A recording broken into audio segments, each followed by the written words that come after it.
Bhagavate Vasudevaya. Om Namo Bhagavate Vasudevaya. Om Namo Bhagavate Vasudevaya.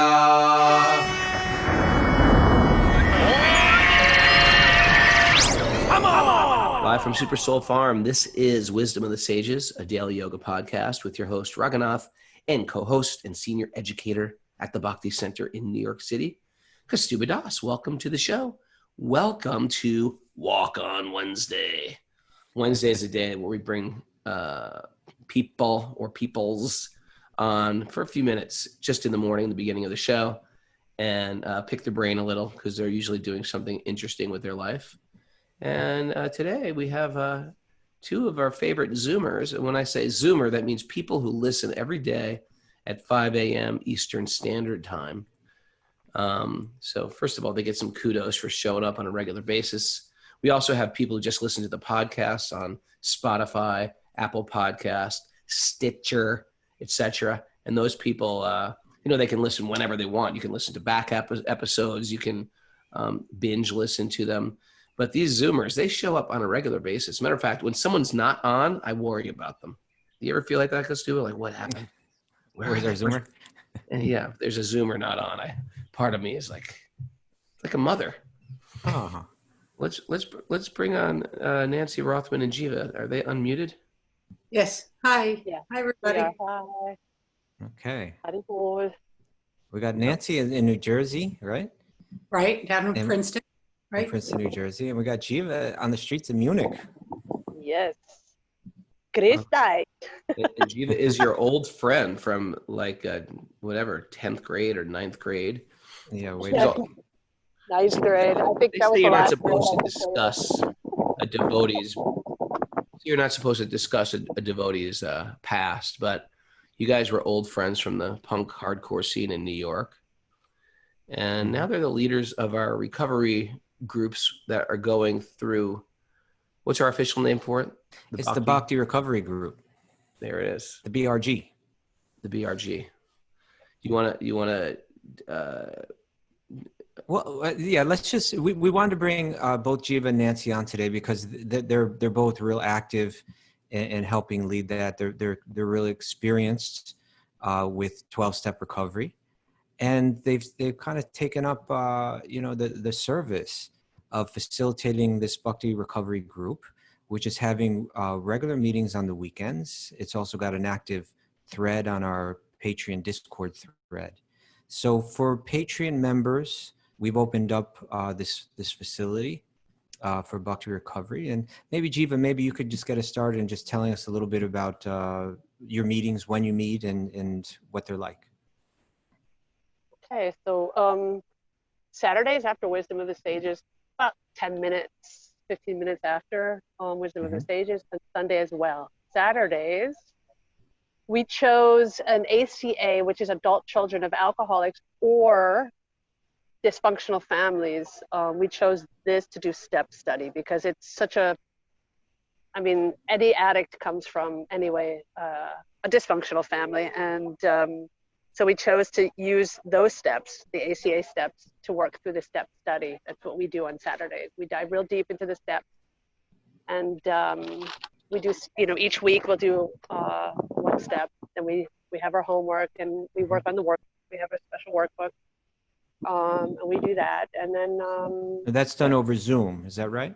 That's done over Zoom, yeah. Now, is everybody welcome to that class, even if they've never been to a 12-step meeting before? Absolutely, because it is an open meeting, which allows that for anyone who's interested. Okay, great. And you break into even like smaller groups, like what they have like rooms in Zoom. Do you do that? No, actually we don't. We decided against it because we really would like to kind of, we want to grow together. We really want to have this experience together. And I mean, we're about now 18 people in that step study. So it's small enough that we can, and Nancy's been really great in organizing. That's not my huge skill. I need Okay. It's not one of my best skills. You don't say. No. So Nancy's been great in facilitating the structure of that meeting. So I'm very grateful for that. And yeah. Well, let's hear a bit from Nancy. Maybe you could just share like that one of the unique things about this group is that it's for people that have an interest in Bhakti or an interest in Krishna or an interest, or listeners to Wisdom of the Sages, and they share that. Could you just share a little bit about that? Yeah, I think that what's really novel about this is that we are all, and we came to this group through Bhakti or interest in Bhakti. So it doesn't have to be somebody who is a devotee comes to this meeting. It'd be somebody like myself I came to this group because I was doing 11-step work, and the 11th step of AA or NA is sought through prayer and meditation to improve our conscious contact with God. And that's how I landed in studying the Bhagavad Gita. And then when last October I was, sometimes you say it's a God moment where I saw Raghunath on Zoom or not Zoom, on Instagram saying that he's starting up this Sangha or had been doing Sangha. And that's when I joined in October. So that was before we called ourselves Wisdom of the Sages, but we were just doing more or less the same thing without announcing it. Same thing. And it was a small little community. We're like, oh my gosh, there's 30 of us. Woo! So it started there, but that's the same, that many people are like that. And there are also many, many people who have a lot of experience with Bhakti or other traditions that have a real problem either in themselves or in family members or pastor that don't understand addiction, whether it be gambling, drug, alcohol, may have been, other kinds of addictions. And so here's an opportunity to maybe learn another path to recovery and to understand what's happening in their lives. Nancy, correct me if I'm wrong, but the addiction, be it drugs or alcohol or whatever, shopping, eating, etc., these are secondary things. The real thing is there's a deep hole or disconnect in the heart. And therefore, we try to shove some heavy addictive substance in that hole. And the substance spins our life out of control. But the real connection underneath that addiction is this very strong and beautiful longing for God. And I think this is what's so powerful about the 12-step group is it runs parallel with Bhakti. And there's a lot of like digging around in, family of origins and any childhood trauma to try to like uncover like where we went off, where things went wrong. And then they bring these very beautiful principles in. I find they go hand in hand with your Bhakti culture. Matter of fact, it digs into deeper stuff. If you have experienced that trauma, and it gives you a facility to share your heart in a community of confidence, which is important, or else we bury this stuff. Can I say something to that? I think that, let me just share something quickly, Jiva. I really think that it also is something that's not a one-off, Raghu, that if I find out something about myself now that's going deeper, why maybe I chose to pick up, that might be touching one layer of the onion, we say, and then I go deeper and there was something else underneath that and something else. So I need both. For myself, I need to really dive into Bhakti, into this is what I've chosen.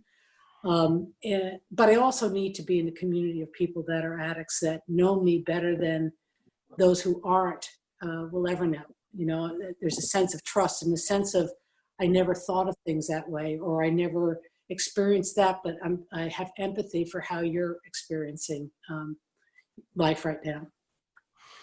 That's great. Well, thank you. I just wanted to mention just real quick that, I think part of the value of our making it available only to our Patreon members is that there is some kind of shared interest in Bhakti for people going into this. And to become a Patreon member is very simple, and it's, it can be as little as $1 a month. So it's not meant to be a profit kind of building thing or to be too exclusive. But it does kind of keep it so that there's a certain shared interest amongst these groups. And if someone is interested in this and they would like to take part, how can they reach out and contact you? Well, there's the email now that I've You're just figuring out. I think I figured it out this morning because Okay, I great. got it. So the email is bhaktirecoverygroup@gmail.com. Okay, Bhakti Recovery Group, one word like that, bhaktirecoverygroup@gmail.com. So if you have an interest and you'd like to participate, you can write there and they can answer all your questions and get you started. All right. Okay. We want to thank you both so one much thing- for, something Can I you'd like just to add one thing real quick? Sure. I just wanted to add that, as Nancy was saying, Bhakti in the 12 steps, first of all, I don't want it to make it sound like we're some sort of therapy group. 12-step meetings is very much like, if it is a therapy at all, it's a behavioral therapy. We learn how to practice these principles in our affairs. We touch on the things that maybe motivate us to act out in a way we don't want to, but we learn tools how not to do that, regardless of how we feel, regardless of what we've gone through. We learn how to live life on life's terms and acting and not just thinking and digging. We do that too, but after we dig and feel, we act, just like Bhakti. That's why it's such a beautiful merge of both. Marriage. It's a marriage, exactly. It's a fantastic, it fits perfectly. We learn how to practice these principles in all our affairs. If we're hurt, we still go on.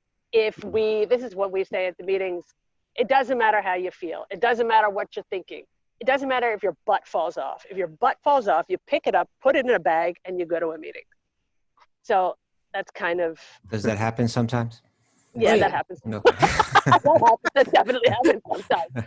And yeah, exactly. I just wanted to say also with Nancy, I couldn't agree more. Bhakti has deepened my 12 steps, and my 12 steps has deepened my Bhakti. I mean, it's the most amazing, beautiful experience, and everyone's welcome. And I'm so happy to be able to explore all of this with all of you guys. So, well, we're very you. grateful to the two of you and to everyone that's participating. So thank you so much. I'll just say again, if you're interested in participating in this, you can write to bhaktirecoverygroup@gmail.com. Of course, Bhakti is spelled BHAKTI, bhaktirecoverygroup@gmail.com. Thank you both so much. Thank you, guys. The only other thing that I'm going to add is for the Zoom, I'm going to just put my telephone number on the chat board. So if somebody doesn't understand even the approach, you can contact me directly. Sounds good. Okay. Everybody call her at once, okay? Everybody. 7,000, 9,000. I don't have my phone right now because I'm doing Text message her, prank call Nancy. Thanks. Okay, thank you guys. Thank you. Thank you you guys. Have a Oops, I muted you. Sorry. I was getting seasick from watching her walk around. Okay, we're going to go back into the Bhagavatam. Mara, what do you think about that 12-step recovery group? You're the only one not qualified because you don't have a dysfunctional family. You have Papa Tony as your father. Most functional guy I've never met. I'm blessed. You're blessed. But, okay. Shall we dive in, Kaustubha? Prabhu? Yes, you want to chant your invocation? Yes. Narayanam namaskritya naram chaiva narottamam devim saraswatim vyasam tato jayam udiraye. Before reciting the Srimad Bhagavatam, which is our very means of conquest, one should first offer respectful obeisances to the personality of Godhead, Narayan, unto Narayan Rishi, the supermost human being, unto Mother Saraswati, the goddess of learning, and to Srila Vyasadeva, the author. Nasta prayeshva bhadreshu nityam bhagavat sevaya Bhagavati Uttama Shloke Bhaktir Bhavati Naishtaki. By regular attendance in classes on the Bhagavatam and by rendering service to the pure devotee, all that is troublesome to the heart will become completely eradicated in loving service to the personality of Godhead, who is praised with transcendental songs, will be established as an irrevocable fact. Om Agyanatamarandasya Gyananjana Shalakaya Chakshurun Milatam Yena Tasmai Shri Gurave Namaha. Welcome everybody. To our You know what? Go ahead. I'm sorry. I was just thinking that we should announce that we have a special program for Patreon members tomorrow morning, right? Tomorrow morning, we got a special. Goramani is back. Goramani, who did our great Sunday class, is going to give back, and she's going to give she's giving a class called Living the Gita. She's actually a great, scholar too. So she's going to give a class tomorrow morning at 8:30 a.m. And we're not going to have morning class tomorrow. Sorry, at 5 a.m. we're not having class. You can have a sleep in Thursday. The plan was I was going for a big bike ride, and now I'm sick. I'm a little sick. I don't know if it can pick up on NPR Raghunath today. I'm a little, so I'm just not gonna. I was gonna go for a bike. So we ride. had planned to not have the show tomorrow morning because you're going to be on this bike ride. We set up Goramani for that time.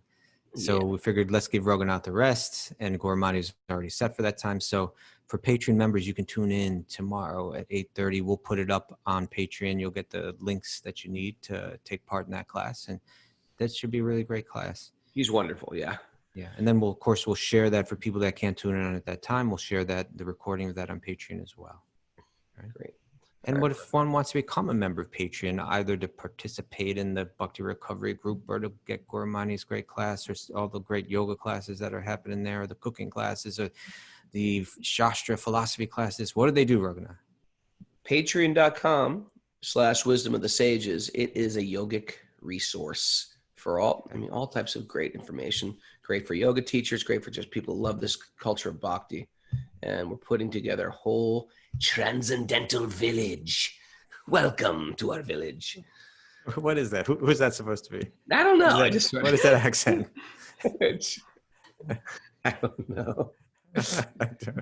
I've got different characters I bust out occasionally. Okay. All right, where we are, we're finishing up this chapter now, chapter 1. We're getting towards the end of it now. Yeah, we've been on this for a few weeks now. The Pandavas retire timely.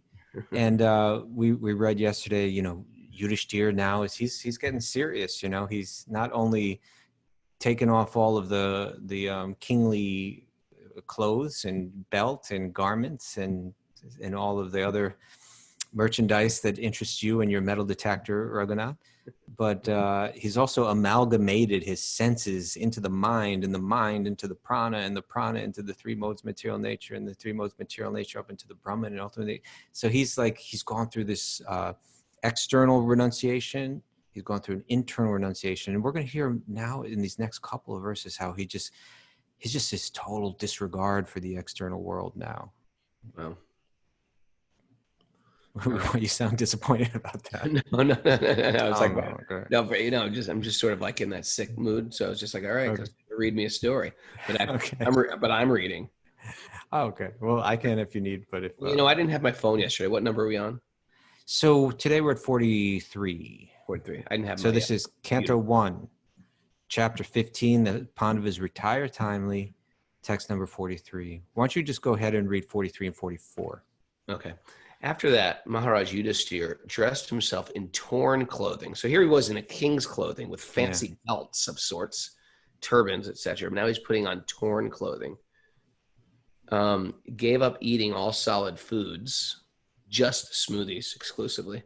Voluntarily, he had a blender and he was putting in all kind of spirulina.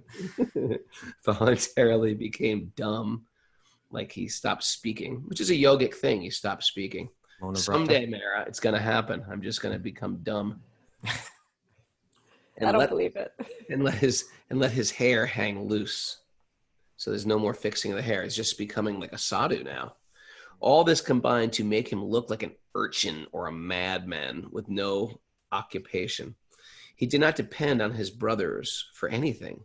And just like a deaf man, he heard nothing. I mean, we got to understand, this is a guy, I'm not that guy, but there's some guys, they just they have this whole morning rituals and put themselves together. Not just guys, girls, of course, too. But, just everything is perfect on them. So he's like that. He's like a king. He's really, is that called a metrosexual? I don't believe that's a metrosexual, but I don't think of Yudhisthira that way. He was pretty macho. We can't call Yudhisthira metrosexual. His name means I think I steady in might have- battle. I think I just might have made a big offense. The idea was what, like, but he was a king, so he had like groomed. He looked good. He dressed well. Beautiful turbans and beautiful cloths, and it wasn't like he had just had a rack of Levi's on. He had different beautiful robes, Sure. and he had gorgeous jeweled belts, scepters, various jeweled rings. And now he's just like, no, that part of me's over. And they went to do his hair. No, don't do my hair today. Don't put on the turban. I'm going to stop speaking. I'm not. And he just almost appeared like a madman who couldn't care less about the world. And generally we see that in sadhu life. Hashtag sadhu life is they either shave their head, because what happens when you shave your head? You don't have to deal with your hair. How much time do we invest in our hair? Yeah, I don't even have hair, but I'm always looking, the beard, does this look cool? It's like exhausting for what? So Kaustubha and Mara think I'm cool. Who are we trying to impress? And what to speak of your big hair, or thick hair, beautiful hair, spiky hair, or colored hair? It's an investment in just like a presentation. So how liberating is it if you just shave it off? Liberating. Okay, Lori Peg. Or just let it grow. That hair. I'm looking around at all the hair. Okay. Okay, Tomorrow morning, we want to see the hair either Leslie, just hanging loose off. or cut off. Nicole, nice try. It's sort of short, but I want it all off by tomorrow. Lara Juno, she's new to the show. She's going to have to, yep, I'm sorry. Sorry, Lara. That's part of joining Zoom is you have to cut off all your hair. Or the other option for sadhus, don't laugh, Katie Bell, you're in there too. The other option for sadhus is they just let it go. That's another way of not dealing with it. Have you ever just like not shaved your beard? It itches, it's pain. And it's not like you can trim your beard. It's like unkempt. You just let it grow. And sometimes, I don't know. That's where the dreadlocks come from. I don't know if you ladies realize this, but if a guy doesn't shave their beard, it starts to grow up like on their eyes. It's really disgusting. Guys are always shaving it down to make it look normal, but it actually grows in weird places. It grows on my lips. I look like a wolf child when I do it. So it's another way of just What not. are you talking about? I'm serious, man. It doesn't spread further. It just like gets longer. That's all. No, men, come on, Kaustubha, tell the truth. Men got it pulled down. You tell the male secret that women don't know. Men have to shave down. But women know that. They can look at your face and see where it grows. It's not like.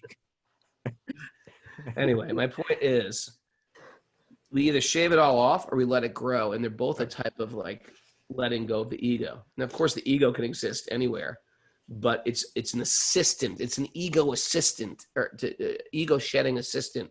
What did we call it yesterday? A perk. Ego shedding perk. Like we said, wearing a robe yesterday. It's an ego shedding perk. You don't have that whole rack of clothing or a giant cedar closet where I want to wear this. What should I wear today? This looks good. You just have, here's your robe. Wear your robe. How easy is that? Well, I like that term ego shedding because that's really what he's doing. He's done it externally first and then internally. And I was thinking also about like, this is of course in the days before photography, what to speak of, digital media. So what does Yudhisthira look like? I'm sure there's paintings of him that people might see, but in one sense, how do you know that that's the king? It's the way that he's dressed, right? Sure. That's why the crown is there and the scepter that you're eagerly searching for. Your metal detector. They're there, out there, buried. Yeah, and different kind of jewelry and insignias and so on are indicating that this is the king, this is the man, this is a person that you look at with a certain type of reverence and so on. And he doesn't want to have anything to do with that. But maybe you did know him because he's still like the most famous person. Well, you're not even going to recognize him now. Because he's grown this, he's let his hair all grow out and he's let his beard all grow out and he's dressed in torn cloth. Nobody's going to he's used to everybody recognizing wherever he goes, he's being shown this honor and this recognition. He's living now like I could wander around and nobody even knows who I am. Right. It's like if Obama walked into Starbucks, but it was completely unkempt. You don't even notice him because you expect him to look a certain way. Yeah, he's being dressed a different way, and yeah. So now he's out there wandering. And let's hear text 44. He's not even talking to people. So like you can't even ask him, are you Yudhisthira? He's just going to like wander away. That's a whole nother type of renunciation. It's popular now, this, what do they call it? Vipassana. You just stop talking for 2 weeks. A lot of stuff, it's hard to do. Ever try that, Kaustubha? You just stop talking. It's a 10-day thing. No, I've never done that before. I bet it'd be good for you. Thanks. A lot of realizations. Okay. It's a running joke that I couldn't do it, but anyway, I'm sure a lot of stuff comes up. But anyway, it's another yogic little perk. You stop talking because a lot of times just junk is coming out of the mouth, poison's coming out of the mouth, blah, blah, blah on a regular basis. And so you just stop it. And then you're left to deal just with your mind. It's very powerful. So anyway, it's called Mona Vrata. So 44, he then started towards the north, treading the path accepted by his forefathers and great men, to devote himself completely to the thought of the personality of Godhead. And he lived in that way, wherever he went. So that was the idea, is you leave and you head north. Where do you go? You go to Badrinath, where Vyasadev's writing this. And this is like the trail of your, the trail to, I've heard from friends of mine that sometimes they would do, there's a whole last rites ceremony when people die. I've heard that sometimes but you're dead. They're done. It's done when you're dead. It's like a funeral ceremony when you die. Yeah. But I've heard that sometimes when people are going to Badrinath to die, they do their last rites ceremony before they leave. Like they're expecting, I will never come back. This is it. Social suicide. Social suicide. Yeah. There's what happens if you're taking social suicide, but then you meet some cool people on the way who are also doing social suicide, but you just want to like. Yeah, well, you cut yourself off from the past, right? You cut yourself off from the past. But there's the third line in this verse. It says Hridi Brahma Padam Dhyanam. So Hridi means the heart, within the heart, and Brahma Padam, that means like Brahma means the Brahman, the spirit, that manifestation of divinity. And when we say Param Brahman, then that means Krishna, right? Who's the source of all of that. And then Dhyanan means to meditate on. So Hridi Brahma Param Dhyanan, he was meditating on God within the heart. He was meditating on Krishna within the heart. Right? So he's got no temple now, right, to go to. We can imagine, he was, as the king, he probably walk into, opulent places of worship and so on, or even in his home. We see, sometimes we go to these palaces and we see the way that the kings lived, and they had beautiful temples there on the property, right? Have you been to the Mysore Palace before? Not to the Mysore. I've been to the palaces in Jaipur and the palaces of Udaipur. Yeah. And these kings had beautiful palaces. There's what was the palace of a king which is now an ashram where our friends live, right, on Govardhan Hill. Yeah. It's like kind of small, kind of like a summer palace, right, for a king. Yeah, it's like a sort of some people get getaway. A summer getaway for a king. Yeah. Yeah, that the king, I don't know from Jaipur, but some king had established this small kind of palace there. When I say palace, it probably doesn't quite fit, but a little compound that's right there facing. You're really lowering it each time you say it. It's okay. Palace. It's kind of like a shack. A small palace. It's a summer thing. It's a compound. It's a shack, right? But it's actually a beautiful place. But it's basically just like a courtyard with rooms around it, and then you can take these steps up, and you can find this tiny little room, right? And this tiny little room has a window that you can open up, and it overlooks Govardhan Hill, which is the meditation of the Krishna Bhaktas, right? You can so the king would go away from his big palace and go to this place outside, right by Govardhan, and meditate on Govardhan. Imagine having a king that was doing that with his spare time. You know what I like about this concept of Indian vacations? It doesn't require Epcot, Disneyland, Busch Gardens. A vacation for Indian is we go to holy places. And it's sort of it's everything you want out of a vacation. There's food, and there's like some bathing going on, and there's people singing songs. And it's like a party. It's a party. It's a party. You okay?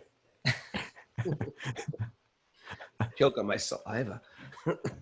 Yeah, so it's like a party going on, and it's like it's a fun thing. And this is how Indians go on holiday. It's rarely they go to the beach. It's rarely they go to like amusement parks. I've seen them try to build amusement parks in India. They never take off. Well, you know what the beach is like when these kind of Indian people in general, when they go to the beach, what I've seen, they don't go there to swim. Right? They don't go there to shed all their clothes and swim, basically. But they go there to kind of experience the beauty and the grandeur of the ocean. You know? Yeah. They just kind of like roll up their pants a little bit, and then they go like a few steps and they hold hands. I think it's Right. it's inauspicious. They consider it inauspicious. What? Like the nether regions. What are you talking about? Where did you hear this? Where did this come from? Swimming? Well, you never see Indians swim so much. They don't swim so much, but Right? But They go in and they don't swim. They hold the. I've seen this a million times now. I'm not can't speak for every, and I think a DTG can correct me here. But you see like 7 Indian, 25-year-olds holding arms, walking into waves, and one always gets swept away. Like they haven't figured out swimming. I don't know.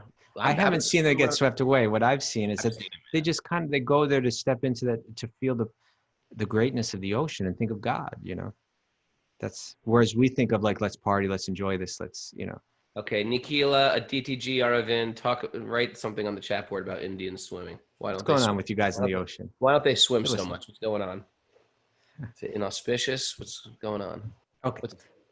Let's go. But in any case, what I really wanted to draw attention here to was the idea of these. Here's Yudhisthira, and he's wandering off, and he's a person that probably went to temples or had a beautiful temple in his own palace and so on. But now he's just carrying God in the heart, right? Now his temple. We say this. It's just for me at this stage in my life, I'm just trying to deepen and deepen and deepen my thoughts and my meditation on this. Because it's mentioned so much in the Bhagavad Gita and so much in the Bhagavatam. This idea of deepening the awareness that God is within the heart, with me at every moment, and ultimately worshiping that God in the heart. And I know that you're completely fixated on this chat board right now, Raghunath, and swimming in India. I had to figure out if these Indians swim or not. I want to get to the bottom of this. Did Aditi learn to swim in Toronto, or did she learn? I want to get to the bottom of this. I don't care about it at all right now. I'd rather talk about something else. Well, I'm just saying it could be like the ocean is inauspicious and no one told us. You know what I mean? I'd like to know these things. Okay. If it's inauspicious, maybe I should think twice about it. You got Jeff Eisenberg living at the beach. The whole thing could be either like, or it could be like completely inauspicious. Get away from there. You're nuts. Jersey Shore. You crazy. So anyway, this is interesting things about India. Okay, go on. Okay. Sorry. So here we see Hridi Brahmapadam Dhyana. Now throughout the Gita, throughout the Bhagavatam, we get verses like, for instance, in the 18th chapter, when the whole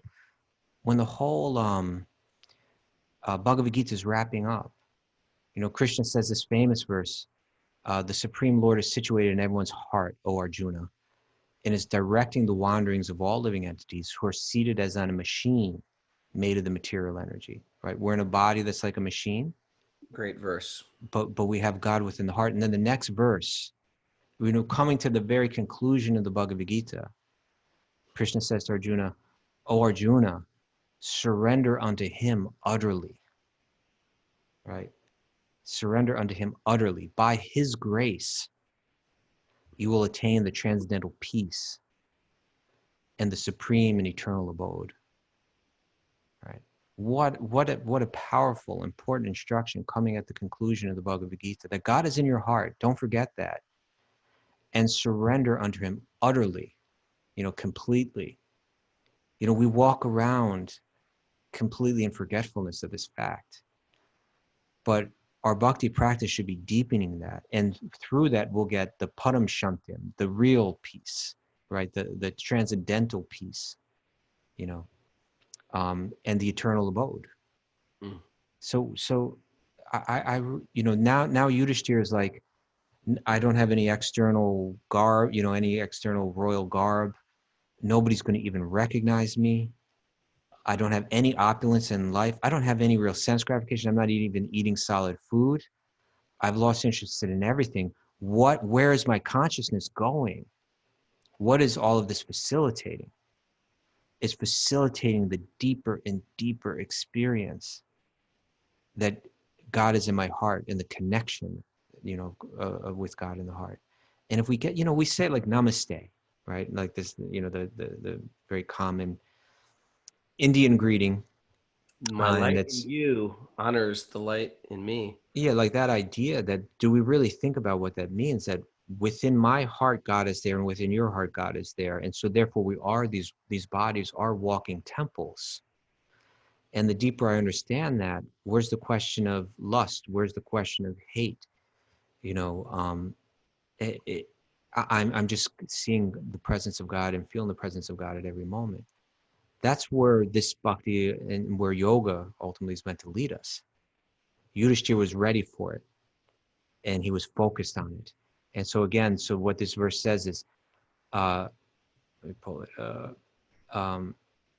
He then started towards the north, treading the path accepted by his forefathers and great men, to devote himself completely to the thought of Krishna within the heart. Mm. And he lived in that way wherever he went. Right? Wherever we wander, again, like, what is a temple? The idea is you step into that space, and ideally you're on your best behavior because you're directly feeling the presence of God, right? Like, for instance, you've been to Tirupati, right? Which is this, the most popular temple in the world, or even the most popular place in the world, with thousands and thousands of people visiting. It's a very important Vishnu temple in South India that goes back many, many centuries. Nobody knows exactly how far that place goes back. And, traditionally, people in India would, Hindus would make it a point in their life to go there. This was even before there were cars or trains or planes. People might walk, right? You walk maybe even for a couple months or a few months if you needed to. But to say, I went there and I saw God. And to this day, you have to wait in a long line to have that darshan, right? To have that vision where you stand. To hike these 4 hills, Mm-hmm. and then Yeah, you wait in climb. this queue for hours, like an 8-hour line. Yeah. Or it could, some of them wait for days in those, it could be more over a day wait even sometimes. Really? Yeah. And you get to see the altar for a moment. For a few seconds. And so then when you stand before Lord Vishnu, Balaji there, in that moment, you're like, I'm in the presence of God right now. So you're all that time waiting in the line, all that time climbing the hill, 3,500 steps. You're preparing yourself for that moment. I'm standing in the presence of God. But what if we really understood our own body as a temple of God, because God is present there within the heart? What if we really understood that every body that I stand before, every human, every animal, every plant is a temple to God? That's the consciousness. That's the consciousness that Yudhisthira is entering deep into now. He had prepared, he had lived a whole life of service, of surrender, of dharma. And now he was prepared to meditate on God within the heart at every moment. So, do you try to cultivate that? And if so, how do you try to cultivate that, Raghunath? That realization. I'm going to ask that question to Mara. Mara? I'm not qualified to answer it. I think Raghu should answer it. Raghu, back to you.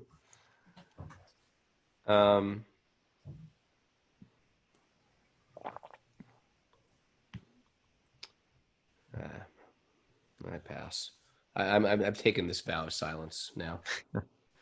Well, one way is through prayer, right? It's like that every day we speak to God in the heart, But another thing that I do is, I remember this experience I had when I was much younger. I was very new to practicing. I was a brand new monk, and I was with my guru,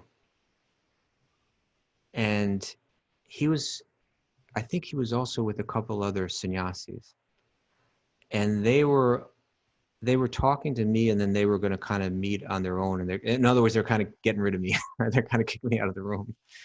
But there was a little temple where we were staying, just like a little altar, and he said, Kaustubha, or I think at that time it was Bhakti Dev, and he said, Bhakti Dev, you just sit there and you chant for the pleasure of Krishna, right? So in other words, chant my japa, chant Mahamantra, sitting in front of the altar, but conceive of it as chanting for the pleasure of God, right? That I'm chanting now for your pleasure. And because we enjoy someone saying our name with affection, right? When someone with affection calls our name, it's like it's pleasurable. And so when we chant, we can think of God within the heart, and we can think of chanting that mantra for God's pleasure in the heart. And in this way, we're worshiping a God in the heart. Even that the vibration of the body, right? We're vibrating our body, and we're moving it here, we're moving it there. We're speaking so many sounds and making so many sounds, but here's sound that is entirely devoted to your pleasure. Let me meditate on God within my heart, and as I chant this mantra, it's for the pleasure of God. And in this way, cultivating that consciousness, so that like not only in those moments where we focus that way, but that at every moment, that through daily bringing our attention to God in the heart, that we move through this world feeling that presence at every moment. And Yudhisthira is like ready to do that. Yeah. Very nice. That was really nice. Okay, I'm going to read on, Prabhu. Please do. Text 45. 45. The younger brothers of Maharaj Yudhisthira observed that the age of Kali had already arrived throughout the world, and that the citizens of the kingdom were already affected by adharma, or irreligious practice. Therefore, they decided to follow in the footsteps of their elder brother. So now they're all doing the same thing. Right. Take off their turbans, their belts, their scepters, and put on rags. 46. They all had performed all the principles of religion, and as a result, rightly decided that the lotus feet of Lord Krishna are the supreme goal of all. Therefore, they meditated upon his feet without interruption. Okay. This is just a great verse too, They meditated on his feet without interruption. That means that they were yogis, right? That they were able to control the mind and focus it on that spiritual content, right? And as we've said on the show before, all the yoga practice, whatever it may be, whether it's chanting a particular mantra, whether it's asana, whether it be some kind of ritual that's being performed, all of the social etiquette, that's involved in the practice of yoga, it's all tied to the control of the mind, that the mind cease to be distracted and become capable of being fixed. That's called yoga. And when we fix that mind on the deeply powerful, transformative spiritual energy, then the mind becomes entirely transformed or purified, and our true nature arises, right? That's been covered by the mind. The true nature, that Satchit Ananda, that eternal truth, fixed in truth, blissful nature will arise. So what's your opinion if suppose a person has attention deficit disorder? They can't sit still. Like Jiva was saying, I can't sit still. I got to walk around. Yeah. Are these hindrances in bhakti? Maybe they're mute. Maybe they can't speak or they can't hear. It seems like the vehicle can be damaged, and therefore why would that be fair if it's going to affect our path of a path that we need a steady mind? Like, Why would it be fair? Huh? Did you How say is that, why would it be fair? how is that fair? Like, why is there a disqualification in bhakti? So, and what to do about that? Well, fair means the way that the yogi understands what is fair and what is not is that this vehicle that I'm in right now with its pros and cons is what I've asked for through my previous behavior. Right. Right. And it may be more or less advantageous for the practice of yoga, for the practice of bhakti. But we make the best use of a bad bargain. Whatever it is, we're going to do our best. So yeah, is it advantageous if I have a peaceful mind? Sure. But if I have a mind that's constantly moving, then what I have to do is learn how to keep it always moving to Krishna in this way or that way, right? And that's where the sadhana comes in, you know. And one regulates their life. Well, right now I'm going to read. Maybe I can only focus my mind for 15 minutes. I'm going to read for 15 minutes about Krishna. Then I'll do this. Then I'll do that. But we to keep it always engaged in that way. In order to live that life, I'm going to have to always be associated with people that remind me of that. You know, and all my activities had to be in that way. So yeah, it makes it harder, but we do the best with what we've got. You know. Yeah. Krishna's real, I guess. And therefore, he can work with what you have. Yeah. Now, let's look at the Sanskrit for this. I'll read the verse again. It's talking about the four Pandavas, the younger brothers of Yudhisthira, including Arjuna. It says they had all performed. Here it says the translation is the principles of religion, but when we look at the Sanskrit, the word that it uses is sadhukrita. Sadhukrita, right? Having performed everything worthy of a saint. They had lived saintly lives, right? Even though that they were like important military and political leaders, they were sadhus. So they had performed all of the principles of sadhu life, of saintly life. And as a result, and you could say yogic life, right? They rose early, they focused their mind early in the morning in the right way. They treated people according to the yoga etiquette with respect, et cetera, et cetera. So they had performed all that. And then it says, and as a result, they came to the right conclusion. They rightly decided that the lotus feet of Lord Sri Krishna are the supreme goal of all, right? They didn't think wealth is the supreme goal of all. They didn't think sex is the supreme goal of all. They understood my connection to God is the supreme goal of all. And therefore they meditated upon his feet without interruption. They were able to go into deep yogic meditation and experience that full transformation. So the word it says, here's the first line, it says, te sadhu krita sarvarta. So sadhu krita, again, means they performed everything worthy of a saint. And sarva arta, that which includes everything worthy. Now the next line, it says, gyatvat yantikam atmana. So gyatva means they knew well that the atyantikam, the ultimate atmana, they knew the ultimate living being. They knew Krishna well because of which was facilitated by their lifestyle, right? What they could understand. And then manasa dharayam asur. So the manasa means the mind, and dharayam asu means they were able to sustain the mind on Vaikuntha Charanam Bhujam, on the lotus feet of Lord Krishna, right? Which grant Vaikuntha, which grant like complete relief of all anxiety. But so all of that, we can read from the commentary here. Prabhupada says, in the Bhagavad Gita 7:28, the Lord says, and that said, Yesham Twantaka Takam Papam, right? That when one's lived a pious life, right? When one's lived that saintly life, and they've gone past all of their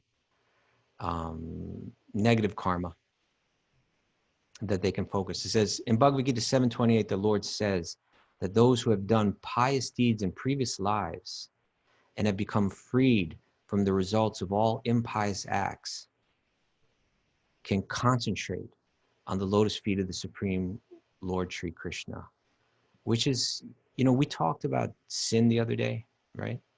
Remember that? Yeah. And let's pull up that verse, 728. Yesham twantagatam papam jananam punya karmanam. Persons who have acted piously in previous lives and in this life, and now it's going to say whose sinful actions, that's papam, right? Whose sinful actions are completely eradicated and are freed from the dualities of delusion, and they engage themselves in my service with they're able to fix their minds as true yogis. Right? But what does that have to do with it? Persons who have acted piously in previous lives, that's punya, and they've given up the papam.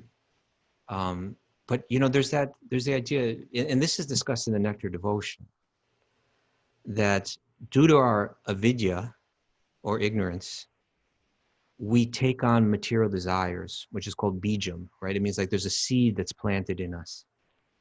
There's a seed that I want to act separately from God, right? I want to try to find pleasure or happiness separately, right? And that leads to...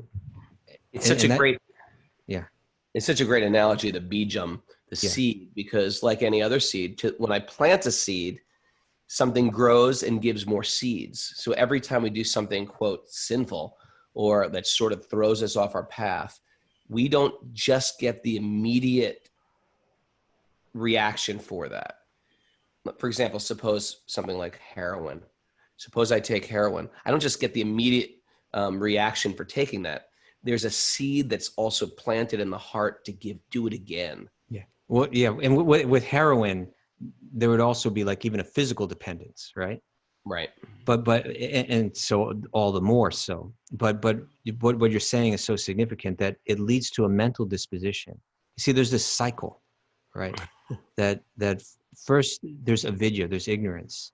I am separate from God. I am, an individual that has no dependence on anyone or anything. And that ignorance leads to the bijam, to the separate desire. Let me enjoy separately. And the bijam leads to the papam, to the here you could translate it as simple activity, but let's say action that's based on that ignorance. Action for the purpose of enjoyment separately from our own true spiritual self-interest, right?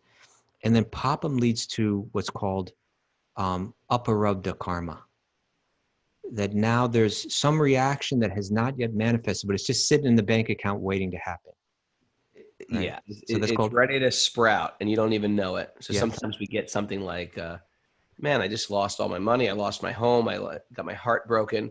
That's been a seed of papam sitting there, maybe from a previous birth, this aparabdha or unmanifest karma. And we think it's random. We think it's random why this happened. But it was sitting there waiting to happen. It's just like if you let a lawn go for a while, things that are in seed form will just, there'll be sometimes a shrub will grow up, or some type of what? I'm just saying things will start taking over the grass because they're seeds that are not yet manifest. Right. So again, from ignorance, it leads to that seed desire, which leads to the action. And then the action, based on the action, then aprarabdha, unmanifested karma is sitting there waiting to grow. And at a certain point, it becomes prarabdha, right? It becomes manifested. And that may manifest, I did this action and then I got this reaction for it. But there's two types of prarabdha karma. One is like, there's just some effect that comes at you that you live through, right? I hit someone over the head, it sits there as unmanifested karma for some time, and then I get hit over the head. Okay, that's a very simplistic kind of, rendition of how karma goes from aprarabdha to prarabdha, from unmanifest to manifest. But then there's something called kutam, right? And kutam means that there's two effects to that action. The one that there's, some reaction is going to come back at me, but another part of prarabdha karma or manifest karma is that kutam, that the disposition to commit that activity again. it begins to enter my mind. My mind becomes shaped and programmed with the disposition to behave that way again. You know, and this is a fascinating topic for people from, you know, from the Bhakti recovery, probably, is that, you know, now I'm become predisposed to acting that way again, and then that goes and completes the cycle, goes back to bijam. The next material desires, you know, sits there in seed form. So when it says that persons who have acted piously in previous lives and in this life, whose sinful actions, whose ignorance and separate desires and you know, karmic action and prarabdha karma and kutam, the predisposition, they become free of all of that. Their mind is no longer clouded by this predisposition or separate desires. Now they're capable of meditating, right? And so that's what the practice of yoga is. I want to free myself of ignorance. I want to free myself of material desires and the actions that are based on those material desires and the results of those actions, which is the predisposition to be stuck deeper in ignorance and material desires. When I become free of all of that, then I can focus my mind deeply in spiritual meditation and transform. And the one process that takes care of all of that in one shot, that burns the very seeds so that the cycle doesn't continue, and not only takes care of the seed, but it takes care of even the kutam, that predisposition, is the practice of bhakti yoga. And that's all clarified in the book, the Bhakti Rasamrita Sindhu, that goes back into all these ancient texts and really clarifies this. You were on a roll. It's a cycle. I'm stuck in that cycle. I'm rolling around in that cycle. Speaking of a roll and burnt seeds, now I want a piece of bread. I want a big Kaiser bun. Anyway, thanks everybody for joining us. So we have a day off tomorrow. What will you do except sleep in and listen to Gauramani at 8:30 for Patreon members, patreon.com/wisdom of the sages. She's wonderful. If you haven't heard her speak, check out last Sunday's class. Thanks for everybody joining us on Apple Podcasts, Stitcher, Spotify. Listen to your bhakti. You can get your friends to listen to it. Bring people into this circle. It's an ever-expanding bhakti circle. It's a great way to radically change the world by radically changing your thoughts and your minds. And let's see, if you'd like to join us on Zoom, if you're one of the others out there floating around in space, or if you're a Californian and you'd like to join us, then you just email Mara at wisdomofthesages108@gmail.com, and Mara will get back to you. Or if you have a question for Mara, wisdomofthesages@gmail.com, and she'll get back to you. She'll put all those questions in a thing, and then we'll read them on Saturday when we go over all our questions, which is great if you're on your spiritual trajectory, rather. And now, my favorite time of the day. We take that namaste and turn it into a hand clap. Thanks to our recovery group ladies who came on for Walk-On Wednesday. And thanks to everybody at Zoom who joined late and say good morning to, like Nathan and Luke Carmen and Clifford Dean and that's an Amy.